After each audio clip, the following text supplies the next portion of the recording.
అందరికీ నమస్కారం. ఈ క్షణం ఇది నా సక్సెస్ మీట్లా అనిపిస్తుంది. అలాంటి ఓవర్వెల్మింగ్గా నేను ఒక ఆనందం పొందుతున్నాను. ఎందుకో తెలీదు, ఇక్కడ కావలసిన ఉన్న వాళ్ళందరూ కూడా నాకు ఎంతో కొంత ఎప్పటి నుంచో పరిచయం ఉన్నవాళ్ళు, ఎంతో ఆప్యాయత పంచుకున్నవాళ్ళు.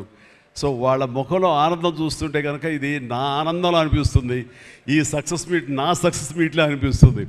అండ్ ఇక్కడ గెస్ట్గా రాలేదు, మీలో ఒక పార్ట్గా, మీలో ఒక మీ ఆత్మీయుడిగా ఇక్కడికి వచ్చాను. అండ్ ఈ సినిమాకి ముందు నేను నాకు కలిసినప్పుడు ఎట్లా ఉంది, ఏంటి సినిమా మీది రాబోతుంది కదా అంటాను. డిఫరెంట్ క్యారెక్టర్ నేను అటెంప్ట్ చేశాను. And Dhanush is a lead character. అంటే అదే నాకు ఎట్లాగా ఒప్పుకున్నామంటే తెలియదండి. రెగ్యులర్గా ఈ హీరో క్యారెక్టర్స్ ఇలాంటివన్నీ చేస్తూ నాకు ఎక్కడో కొంచెం డిఫరెంట్గా చేయాలి, కొత్త హొరైజన్ గేట్లు ఓపెన్ చేయాలనిపిస్తుంది. ఈ సినిమా నాకు అలా ఉపయోగపడుతుందని అనిపిస్తుంది. అంటే దాని వాళ్ళ సినిమా చూశారు, అది 100% కరెక్ట్. తను కూడా అదే అక్నాలెడ్జ్ చేశాడు. ఈ సినిమా తర్వాత ఒక 40 ఏళ్ళు ఉంటాను, ఇందాక తను అన్నమాట వాస్తవం. నటుడుగా ఎంత ఎక్కువ కాలం మనం జీవిస్తాం అనేది తప్ప ఒక హీరోగానే పట్టుకుని ఇలాగే ఉండాలి అనుకోవడం అనేది కరెక్ట్ కాదు. అండ్ ఇలాంటి క్యారెక్టర్ ఎంత బాగా చేశాడంటే నేను తర్వాత చెప్తాను. సో ఫస్ట్ ఆఫ్ ఆల్ ఇలాంటి సినిమా శేఖర్ కమ్ముల ఏ ధైర్యంతో నాగుని అడిగాడు, నాకు ఏమి ఊహించుకుని ఫ్యూచర్లో ఈ క్యారెక్టర్ చేస్తాను ఒప్పుకున్నారు. ఇదే ఫస్ట్ సక్సెస్ అని నేను భావిస్తున్నాను ఈ సినిమాకి. ఆ తర్వాత ఇంకా ఈ క్యారెక్టర్ ధనుష్ తప్ప ఇంకెవరిని ఊహించుకోలేము. ధనుష్ ఒక్కడే దీన్ని న్యాయం చేయగలడు.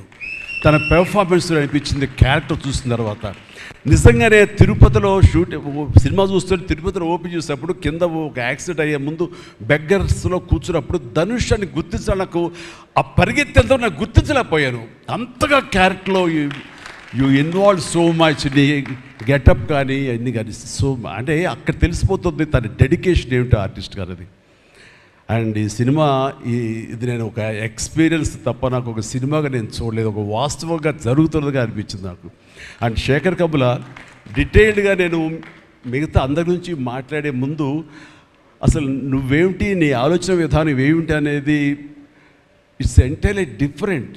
25 సంవత్సరాల పాటు నువ్వు అనుకున్న విధంగా, నువ్వు అనుకున్న క్యారెక్టర్స్ తోటి, నువ్వు అనుకున్న కంటెంట్ తోటి 10 సినిమాల కంటే ఎక్కువ చేయకపోయినా సరే ఒక్కొక్కటి ఒక ఆణిముత్యంలాగా చేసుకుంటూ ప్రజల గుండెలో, ప్రేక్షకుల గుండెలో ఒక సుస్థిరమైన స్థానం ఏర్పరచుకున్నావు. అండ్ ఆ మధ్యకాలంలో మీరు నా ఒక పోస్టర్, మీరు 25 years పోస్టర్ మీరు రిలీజ్ చేయాలని అనుకున్నప్పుడు అది మీట్ అవ్వడానికి, అతనికి టైం ఇవ్వడానికి నాకు నిజంగా 3-4 days పట్టింది.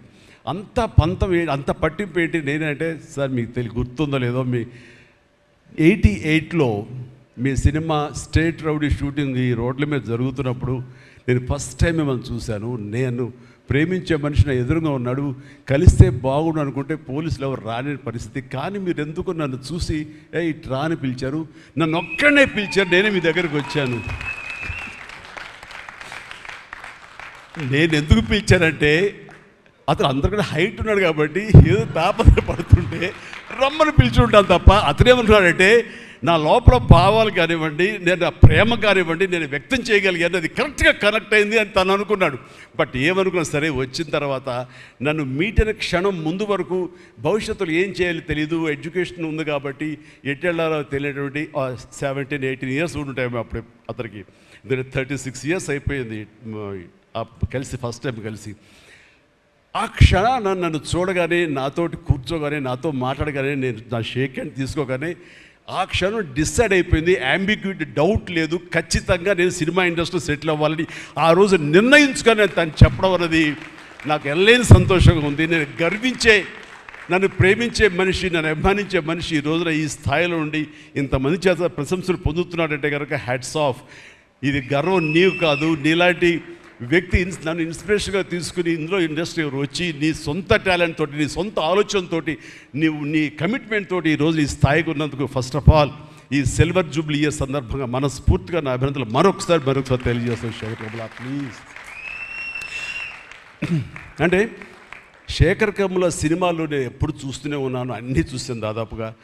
అది వాస్తవానికి నిజానికి చాలా దగ్గరగా అనిపిస్తాయి. అంటే తన ఫస్ట్ పిక్చర్ చూస్తుంటే ఆ క్యారెక్టర్స్ ఆనందం, రూప వీళ్ళు ఎలాగ ఉన్నారు, ఇంకా ఉండుంటారు కదా అని ఆ క్యారెక్టర్స్ కనబడి తప్ప ఆ యాక్టర్లు కనపడరు. వాళ్ళ తర్వాత చేసిన సినిమాలు మనకు గుర్తుకు రావు, ఐ మీన్ దీంతో కనెక్ట్ అవ్వదు.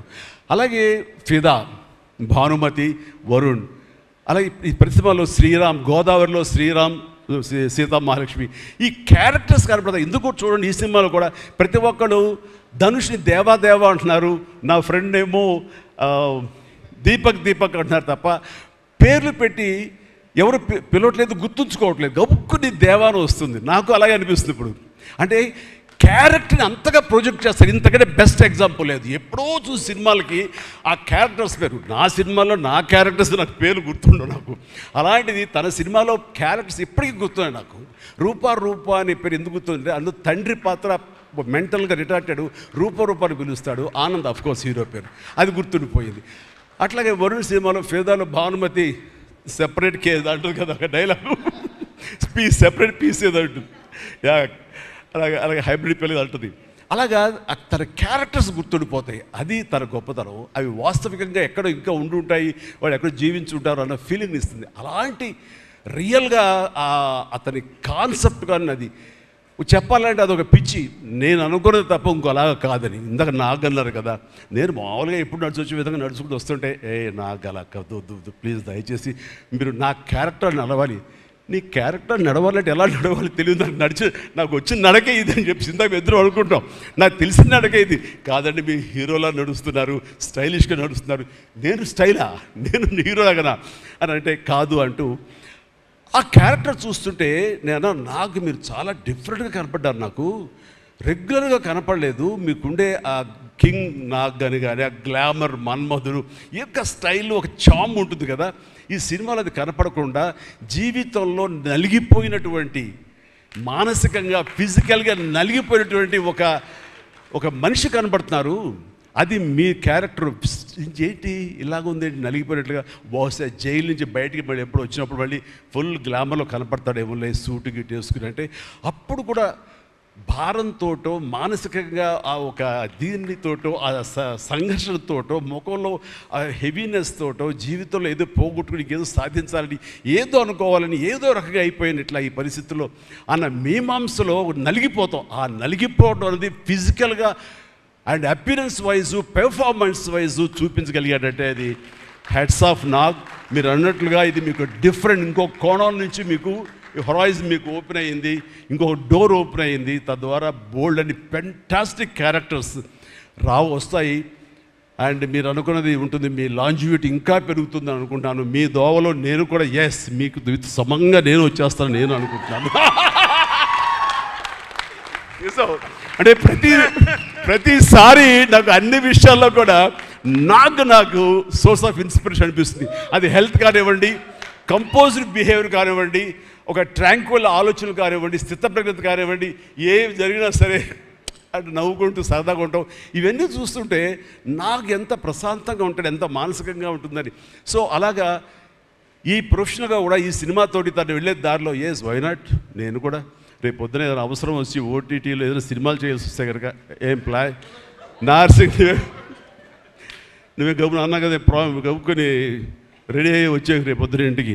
సో ఓటీటీలో ఏదో సినిమాలు చేయాల్సి వచ్చినా సరే, వెబ్ ఫిల్మ్ చేయాల్సి వచ్చినా సరే దానికి కూడా మనం సమాయత్తం అవ్వాలి. దానికి నాకు ఈ రోజున నాకు తీసుకున్న నిర్ణయం నాకు కూడా ఒక ఇన్స్పిరేషన్గా అనిపిస్తుంది. Sir well done. ఈ సినిమా ప్రతి ఒక్కరికి న్యాయం జరిగింది ఈ సినిమాలో. అండ్ నా డైలాగ్ నువ్వు అనిస్తావు నాకు ఇందాక నేషనల్ క్రష్, నా క్రష్ కూడా అందుకని నేను ఆ మాట అనను కానీ అనుకుంటాను అంతే, పైగా మాత్రం నేను అనను. సరే అమ్మా, ఫెంటాస్టిక్ అమ్మా నువ్వు. అండ్ ఇప్పుడు కదా తన ఫస్ట్ సినిమా హీరోయిన్గా వచ్చినప్పుడు ఆ సినిమాకి ఇలాగే నేను గెస్ట్గా వచ్చాను. ఆ రోజు నుంచి తన్ని అబ్జర్వ్ చేస్తుంటే నటనా పరంగా కానివ్వండి, తన ఇమేజ్ పరంగా కానివ్వండి, day by day film after film ఎక్కడికో వెళ్ళిపోయింది. ఇది నేషనల్ క్రష్ కాదు, ఇంటర్నేషనల్ క్రష్ అయిపోయింది అమ్మాయి. అండ్ గాడ్ బ్లెస్ యూ అమ్మా, నువ్వు ఎంత బాగా పెర్ఫామ్ చేస్తావంటే నేను చూస్తుంటే నీ కళ్ళు తప్ప ఇంకేమైనా అట్రాక్ట్ చేసుకోవు, కళ్ళు ఒకలా చూస్తుంటావు నేను. అండ్ ఆ కళ్ళతో ఏమి పలికిస్తుంది ఎక్స్ప్రెషన్ అంటే ఇంకా అంత ఇంత కాదు. అండ్ ఈ సినిమాలో ఎంత నిడివి ఉంది, ఎంత లెంగ్త్ ఉంది క్యారెక్టర్ అనే దానికంటే ఎంత ఇంటెన్సిటీ ఉంది అంటే అందులో మాత్రం చూపించగలిగింది ప్రతిదీ. ముఖ్యంగా బిడ్డను హోల్డ్ చేసినప్పుడు అక్కడ ఒక కన్నతల్లిలాగా, ఒక అమాయకంగా ఒక ప్రియుడిని మోసపోయినప్పుడు వాడి వల్ల ఎక్కేసినప్పుడు నాకు చూడాలి అందులో సౌందర్య వచ్చేసి అప్పారావు వస్తాడు ఇంకా కోసం వెయిట్ చేస్తానంటే పిచ్చమొహం అలాంటి ఫీలింగ్ వచ్చింది. అంత అమాయకురాలాగా ఉంది. అది మళ్ళీ ఇందులో కనిపించింది నాకు, ఆ సౌందర్య కనిపించింది ఆ క్యారెక్టర్ చేయటంలో. You done fantastic job. ఆ తర్వాత సీరియస్నెస్గా పెంచుకుంటూ, ఆ తర్వాత దేవాకి సపోర్ట్గా ఉంటూ అండ్ దేవాన్ని ఓన్ చేసుకునే విధంలో మాత్రం నీ ట్రాన్స్ఫర్మేషన్ కానీ నీ characterization well design and well performed. Fantastic అమ్మా, ఫెంటాస్టిక్. అండ్ ఇంకా మిగతా క్యారెక్టర్స్ అందరూ అన్ని రకాలుగా అన్నీ బాగా చేసినా సరే నిజంగా చెప్తాను, హృదయానికి హత్తుకుపోయిన క్యారెక్టర్ ధనుష్. అంటే ఈ క్యారెక్టర్కి ధనుష్ తప్ప ఇంకెవరు లేరని, ఇంకెవరు చెయ్యలేరు. ష్యూర్ ఇంకొక హీరో లేడు. అంత పెర్ఫార్మ్ ఇచ్చి హీరో ఇమేజ్ ఉండి, స్టార్ ఇమేజ్ ఉండి, అన్ని రకాల కాంబినేషన్లో ఉండి చేసే మనిషి అంటే the one and only star in India is Dhanush. ధనుష్ని మైండ్లో పెట్టుకుని ఈ క్యారెక్టర్ డిజైన్ చేసావా శేఖర్? లేదు, నీ క్యారెక్టర్కి అతను అనుకోకుండా సరిపోయాడా అని అంటే నాకు లేదు. నువ్వు ధనుష్ని దృష్టిలో పెట్టుకుని ఈ క్యారెక్టర్ డిజైన్ చేసేవేమో అనుకో అనిపిస్తుంది నాకు. ఎందుకంటే ఈయన సపోజ్ నేను చేయలేని Shekhar, I very sorry sir, నా రొంబ బిజీగా இருக்கேன், நான் பண்ண முடியாது అని சொன்னா என்ன பண்ணுவேని? ఎవరున్నారు చేయడానికి? నన్ను అడిగితే నా వల్ల కాదు, నాకు వద్దని బాబు ఈ కష్టాలు ఇవి నాకు ఇలా ఎవరు లేరు. అంత న్యాచురల్గా ఆ క్యారెక్టర్లో ఇమిడిపోయి ఆ క్యారెక్టర్ని అంత బాగా చూపించడం అనేది ధనుష్ తప్ప ఇంకెవరు లేరు. ధనుష్ నీకు బెస్ట్ యాక్టర్ అని చాలా మామూలు అయిపోయింది. మాకు ఎప్పుడైనా వస్తే వావ్ నాకు వచ్చిందో నేషనల్ బెస్ట్ యాక్టర్ అనుకోవాలి తప్ప నేను. బట్ నీకు ఇది మామూలు అయిపోయింది. మళ్ళీ ముందస్తుగా నీకు అడ్వాన్స్గా చెప్పేస్తున్నాను, నీకు కంగ్రాట్స్. నీకు బెస్ట్ యాక్టర్ అనేది ఖచ్చితంగా రావాలి. లేకపోతే నీకు నేషనల్ అవార్డ్స్ అనేదానికి మళ్ళీ అర్థం లేదు. బట్ అది నీకు ఇది మామూలే, కానీ నీకు ఈ సినిమాకి వస్తే కనుక ఇందులో ప్రతి ఒక్కరికి ఇది గర్వకారణం. అది definite you will win. Fantastic. ఇక ప్రొడ్యూసర్స్గా మన సునీల్ ఉన్నాడు. సునీల్, భారత్ వీళ్ళిద్దరికంటే కూడా వాళ్ళ నాన్నగారు నాకు అత్యంతమైనటువంటి గౌరవనీయులు. అంత పెద్ద మనిషి ఆయన, అంత నిక్కార్సైన మనిషి. ఈ సినిమా బిజినెస్లో అంత ఆనెస్ట్తో ఉండే మనుషులు ఎవ్వరు లేరు. నాకు తెలిసి నాగార్జున ఎవరి కాళ్ళకి దండం పెట్టడు, ఒక్క మీ నాన్నగారికి తప్ప. ఆయన నాకు అంతే ఇష్టం, నేను ఆయనకి అలాగే ప్రణామం చేస్తాను. అంతటి ఇది ఆయనకు పుట్టిన బిడ్డలుగా ఆయన గౌరవాన్ని కాపాడుతూ ఆయన లెగసీని కంటిన్యూ చేస్తూ మీరిద్దరు ముందుకు వెళ్ళటం, మీరే కాకుండా థర్డ్ జనరేషన్ జాన్వి కూడా అదే దాంట్లో వెళ్ళటం అనేది జరుగుతుంది. మొన్న ఒక మాట అన్నావు, చెప్పచ్చు కదా?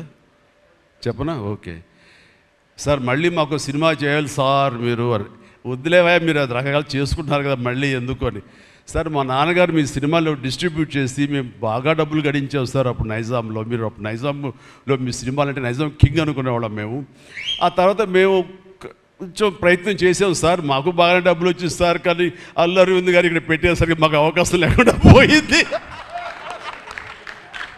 ఏమనట్లే ఇప్పుడు అది కట్ చేసేస్తాలే ఆ ముక్క, లేదు అది ఎడిటింగ్లో తీసేస్తాలే. అంటే సికింద్రాబాద్లో గీతార్స్ పెట్టారు కదా, అందుకే మీకు సినిమాలు రాకుండా పోయి సరే పక్కన పెట్టేద్దాం. ఆ తర్వాత మీ థర్డ్ జనరేషన్ జాహ్నవి సినిమా తీసి ప్రొడ్యూసర్గా అమ్మాయి రావాలనుకుంటుంది అనుకున్నప్పుడు I wish all the best for her. ఎప్పుడు కలుస్తాను అన్నాను. అదేదో మీరు ఇస్తే మీతోటి అమ్మాయి అడిగిన 3 జనరేషన్స్లో మా ఫ్యామిలీతోటి మంచి సంబంధం ఉన్నట్లు అవుతుంది అన్నారు. పాప మీ నాన్న అడిగారు, ఇంటికి వచ్చి చెప్పారు లేదో నాకు తెలియదు, but we are doing.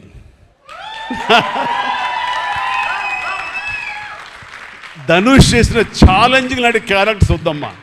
Fun oriented, mass oriented, మనది సరదాగా గ్లామర్ ఇంతే. Okay, right. సో ఈ రకంగా 3వ జనరేషన్ కూడా ఎస్ ప్లీజ్ ఈ లెగసీ ఇలాగే కంటిన్యూ అవుతుండాలి, మీ ఫ్యామిలీ బాగుండాలి నాన్నగారు ఆశీస్సులతోటి. అండ్ ఇలాంటి కుబేరా సినిమాలు మరి ఎన్నో సక్సెస్ఫుల్ సినిమాలు చేయాలి. ఇందాక ధనుష్ అన్నట్లుగా మీ మొక్కల ముందు నవ్వు ఉండాలి. ఇప్పుడు నవ్వు కొంచెం ప్లీజ్. Thank you. మీరు నవ్వుతూ ఉంటేనే మా అందరికీ నవ్వు ఉంటుంది, మేము నవ్వుతూ ఉంటాం. Thank you.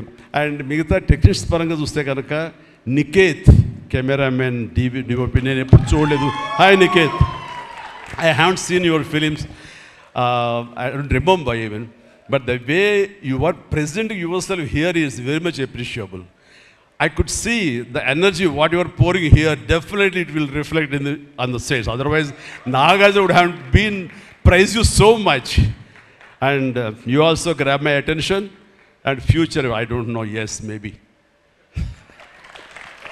And you have done a fantastic job. So initially when villain scenes are happening, that time I could see the top floor swimming pool. There I could see the richness of the film. So hardly they would have spent anything. So riches comes not because of the money. Riches comes with your viewfinder. So that way our credit goes to the whole film has grabbed attention and it looks very rich. So definitely please, I will awaiting you in future, and all the very best. Good luck. Done a great job as far as the camera is concerned. And then మా యోగేశ్వరుడు మా పెద్ద అనుకోండి పాపం లేని వయసు వద్దు sir కూర్చోండి sir మీరు లెగించండి please sit down take your seat sir మీరు లెగదు సార్ మమ్మల్ని ఇబ్బందిగా ఉంటుంది. ఇద్దరం చాలా నువ్వు అనుకుని మాట్లాడే పరిచయం మాకు శుభలేఖ సినిమా నుంచి 1980 నుంచి వీఆర్ వర్కింగ్ టుగెదర్. ఈ మధ్యకాలం వరకు కూడా ఎప్పుడైనా సెట్కి వస్తాడు, రాగానే సినిమా అడుగుతాడేమో, నెక్స్ట్ సినిమా ఏం చేద్దాం అడుగుతాడంటే, బాబాయ్ ఈసారి మీ ఇంటి నుంచి నాకు ఆవకాయ పచ్చడి రాలా అంటాడు. Mango pickle, as for mango pickle from my house. So ఈసారి పంపించాను బాబు, వస్తుంది. శుభం. ఫెంటాస్టిక్. నువ్వు ఈ వయసులో కూడా ఇంత బాగా పనిచేస్తున్నావు, ఇంత కష్టపడుతున్నావు అంటే కనుక అవసరమా అనిపిస్తుంది. రిటైర్ అవ్వచ్చు కదా, హ్యాపీగా రెస్ట్ తీసుకోవచ్చు కదా అని. కానీ మన సోల్స్ అవే రిటైర్మెంట్ అది తీసుకోలేము. కష్టపడి పనిచేయటంలోనే మనకు ఆనందం ఉంటుంది, కష్టపడి పనిచేయటంలోనే ఈ ఇష్టమైన పురుషుల్లో మనం ఉంటాం. మన లాంజివిటీ ఉండాలి అంటే మనం ఇందులోనే ఉండాలి ఖచ్చితంగా. అండ్ భగవంతుడు ఇంకా సంపూర్ణ ఆయురారోగ్యాలు ఇవ్వాలి. నాన్నగారు ఆయన పనితనం నాకు గుర్తుంది, ఆయన దగ్గర కూడా పనిచేశాను నేను. అలాగే ఇప్పుడు నీతో కూడా పని కొనసాగిస్తున్నాను. అండ్ ఈ సినిమాలో నువ్వు పార్ట్ అవటం అన్నది it is great, wonderful Tharani, please. And ఇక్కడ చూస్తుంటే యంగ్స్టర్స్ ఎంత ఎంతూజియాస్టిక్గా ఉన్నారంటే, వాళ్ళందరినీ పేరున పిల్లలని కానీ యంగ్స్టర్స్ అంటే ఇండస్ట్రీ ఎంత ఫ్రెష్గా, ఎంత యంగ్స్టర్స్ తోటి ఎనర్జీతో ఉంది అంటే అంత అయితే కాదు. నాకు అనిపిస్తుంది అబ్బా మన ఇండస్ట్రీ ఏమైనా ముసలిదైపోయిందా అని అనిపిస్తుంది అప్పుడప్పుడు అద్దంలో మమ్మల్ని మేము చూసుకుంటూ. కానీ ఈరోజు ఇక్కడ చూస్తుంటే కనుక ఇంతమంది యంగ్స్టర్స్ తోటి అండ్ చాలా బబ్లింగ్గా చాలా బాగుంది. ఈ ఇండస్ట్రీ కొనసాగాలి ఎలాగే అంటే కనుక మీలాంటి యంగ్స్టర్స్ రావాలి. ఇలాంటి యంగ్స్టర్స్ వల్లనే మేమంతా పుంజుకుంటాం. నేను ఈ రోజున కొత్త డైరెక్టర్స్తో పనిచేస్తాను. అనిల్ రావుపూడి కానీ, బాబీ డైరెక్టర్ కానీ, వశిష్ఠ్ కానీ, ఇలాంటి యంగ్స్టర్స్ పనిచేస్తుంటే ఎక్కడ లేని ఎనర్జీ వాళ్ళ దగ్గర ఉంటుంది. వాళ్ళ నుంచి కొత్తను ఉంది. నేను వాళ్ళకి అనుగుణంగా నేను మారిపోతుంది తప్ప నాకు అనుగుణంగా వాళ్ళు ఉండాలి కోరుకోవట్లా. నా సక్సెస్ అక్కడేమో అనుకుంటున్నాను నేను. ఆ రకంగా old wine in new bottle అన్నట్లుగా ఈ సమయంలో వైన్ గుర్తుకొచ్చింది, సారీ. అండ్ అలాగా ఇదే ఎనర్జీతోటి, ఇదే యంగ్స్టర్స్ తోటి ఇండస్ట్రీ కలకలాలని కోరుకుంటున్నాను. And last but not least my brother, నాకు బిడ్డతో సమానం, దేవిశ్రీ ప్రసాద్. అండ్ దేవిశ్రీ ప్రసాద్ తన ఎనర్జీ అంటే ఇందాక చూశారు కదండి, లైవ్ షో చేసేసాడు ఇక్కడ. ఆ తర్వాత ఏం మాట్లాడాలో ఎవరికి ఏం తొయ్యినటువంటి పరిస్థితి మొత్తం అంతా షో గ్రాప్ చేశాడు. బట్ నేను మళ్ళీ కంబ్యాక్ తర్వాత పొలిటికల్గా కొన్నాళ్ళు ఉండి 1915లో 150 సినిమా చేసిన దగ్గర నుంచి, అంతకుముందు తన సినిమాలతోనే ఎంబీబీఎస్ కానీ జిందాబాద్ కానీ అన్నీ అయిన తర్వాత మళ్ళీ తన వలన నా మ్యూజికల్ అనేది ఏర్పడేదేమో అనుకుంటున్నాను. అలాంటి గ్రేట్ మ్యూజిక్స్ నాకు ఇచ్చి మళ్ళీ నేను నిలబడడానికి దోహదపడ్డాడు మనోడు. యూ ప్లీజ్ వద్దు అలా చేయదు ప్లీజ్, దోహదపడ్డాడు. మీరంతా సరస్వతి పుత్రులయ్యా, ప్లీజ్ బంగారం ప్లీజ్. అండ్ తను ఎనర్జీ డే బై డే పెరిగిపోతుంది, తన టాలెంట్ డే బై డే పెరిగిపోతుంది. ఇక నేషనల్ నుంచి మన రీజనల్ నుంచి నేషనల్ లెవెల్కి ఎలా ఎదిగిపోయాడో మనం చూసాము. ఆ హోల్ ఇండియా తన గురించి ఎలాగా కీర్తిస్తుంది అనేది మనం ఈ పుష్ప 1 and 2 చూస్తున్నాము. ఇప్పుడు ఈ సినిమా కుబేర్లో కూడాను ఎక్కడ డ్యూయట్ సాంగ్స్ లేవు కదా అని అనిపిస్తుంది, కానీ ఒక సాంగ్ ధనుష్ పాడిన ఆ సాంగ్ ఎంతగానో ఆకట్టుకుందంటే అంతా ఇంత కాదు. దానికి ఇద్దరు ఒకరొకరు కాంప్లిమెంట్ చేసుకుంటూ ఆ సాంగ్ అంత బాగా హిట్ అవడానికి దోహదపడింది. అట్లాగే సినిమా చూస్తుంటే మ్యూజికల్గా ఉంది తప్ప నాకు ఎక్కడ డ్యూయట్ సాంగ్స్ వేరే లేవి అనే ఫీలింగ్ రాలేదు. And that's the magic of Devi Sri Prasad. రికార్డింగ్లో కూడా చాలా హృదయంగా మదర్ తోటి పాడిన పాట రోడ్డు మీద యాక్సిడెంట్ అయిన తర్వాత అబ్బా కన్నింటి నీళ్ళు వచ్చేస్తుంది నాకు. మన రైతుల మీద పాడే గుర్తుందా మన 150 సినిమాలో, నీరు నీరు నీరు అంటూ దాన్ని మరిపించిన సాంగ్లో అనిపించింది. అండ్ అది వెరీ మచ్ రిలవెంట్ సాంగ్. అట్లాగా తన ఆర్ఆర్ బ్యాక్గ్రౌండ్ కూడా తన సాంగ్స్ ద్వారా అవన్నీ కూడా అత్యద్భుతంగా కనిపించేలాగా వినిపించేలాగా చేశారు. దానికి దోహదపడినటువంటి లిరిసిస్టులు ఇక్కడే ఉన్నారు. భాస్కర్ భట్లాను, ఇందాక ఇంకో ఆయన పేరు చెప్పారు నందకిషోర్ గారు, అలాగే మన చంద్రబోస్ గారు. అండ్ వీళ్ళందరూ కూడా నేను హృదయపూర్వక అభినందనలు తెలియజేస్తాను. అండ్ ఈ రోజున ఇక్కడ రావటం అన్నది నేను చాలా ఆనందం అనుభవిస్తాను ఇక్కడ మీ అందరితో పాటు. అండ్ ఇలాంటి సినిమాలు రావాలి, ఎందుకంటే సినిమా సక్సెస్ అనేది గగనమైపోతున్న రోజులు ఇవి. థియేటర్స్కి ఆడియన్స్ రప్పించడం అనేది మహా గగనమైపోతున్న రోజులు ఇవి. రావటం కష్టంగా ఉంది. ఎలాగ సినిమా థియేటర్లు కానివ్వండి ఇవి ఎట్లాగ సస్టైన్ చేయాలి, ఎలా నిలబడాలి అనేది చాలా క్లిష్ట పరిస్థితుల్లో ఇలాంటి సినిమాలు, ఇలా కంటెంట్ ఉన్న సినిమాలు, అంటే హృదయంగా ఉన్న సినిమాలు, ఎమోషనల్ సినిమాలు and big event films, big films ఇందాక చెప్పినట్టుగా మనవాడు అవన్నీ కూడా ఆడొచ్చు. కానీ ఇలాంటి సినిమాలు కూడా ఆడి కంటెంట్ మనం సరిగ్గా ఇవ్వగలిగితే, వాళ్ళ హృదయాన్ని మనం తాకగలిగితే ఖచ్చితంగా ఈ సినిమాలు చూస్తారు, థియేటర్కి వస్తారు అనే ఒక ధైర్యాన్ని భరోసాని ఇచ్చిన సినిమాలు ఈ మధ్యకాలం చూస్తున్నాము. చిన్న చిన్న సినిమాలు అయితే పెద్ద సినిమాలు అవుతాయి. అందులో ఈ రోజున శేఖర్ మీరు మరొకసారి నిరూపించారు. ఇందాక ఎవరో మిమ్మల్ని చేశారు, నిజంగా మనస్ఫూర్తి చెప్తాను, క్రెడిట్ గోస్ టు యూ. ఒక ధైర్యాన్ని ఇచ్చింది ఇలాంటి సినిమాలు చేయొచ్చని. ఇంకా ఈ పెద్ద పెద్ద సినిమాలు తప్ప, రక్తపాతాలు తప్ప, కొట్టుకోవడాలు తప్ప, నరుకోవడాలు తప్ప ఇంక ఇలాంటి సినిమాలు రావా, వస్తే చూడరా, ఇవన్నీ 10 రోజులు ఆగితేనో నెల ఆగితేనో ఓటీటీలో చూసేద్దాంలే అని దాంతో ఉండిపోతారా, ఏమైపోతుంది ఇండస్ట్రీ అనేటువంటి ఒక అభద్రతా భావం నుంచి ఈ సినిమా ద్వారా ఇలా తీయగలిగితే, సత్తా చూపగలిగితే, హ్యూమన్ ఎమోషన్స్ని టచ్ చేయగలిగితే, కంటెంట్ కొత్తగా ఉండగలిగితే కనుక థియేటర్కి వస్తారు, చూస్తారు, భరోసా ఇచ్చావు. Thank you so much. And God bless you, God bless you, and God bless you all. Please ప్రతి ఒక్కళ్ళు నాకు ఈ అవకాశం ఇచ్చినటువంటి ప్రొడ్యూసర్స్ గారికి, రామ్మోహన్ రావు గారికి, అలాగే భారత్ పాప నీకు కూడా అందరికీ నా హృదయపూర్వక ధన్యవాదాలు. మరొకసారి ఇక్కడ ఉన్నటువంటి 50 మంది యంగ్స్టర్స్కి అండ్ రెస్పెక్టెడ్ టెక్నీషియన్స్కి నా శుభాకాంక్షలు, నా ధన్యవాదాలు తెలియజేస్తాను. మరొకసారి love you man, love you love you love you love you love you. God bless you.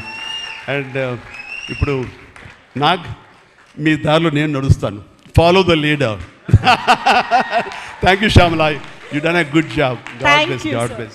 Thank you, sir. Thank you so much. We all love you. కుబేరాకి ఇప్పటి వరకు వచ్చిన అప్రిసియేషన్ ఒక ఎత్తు, ఈ రోజు ఈ మెగా కాంప్లిమెంట్స్ ఇంకొక ఎత్తు అని చెప్పాలి. Thank you so much sir. ఒక్కసారి వేదిక పైన ఉన్న వాళ్ళందరూ కలిసి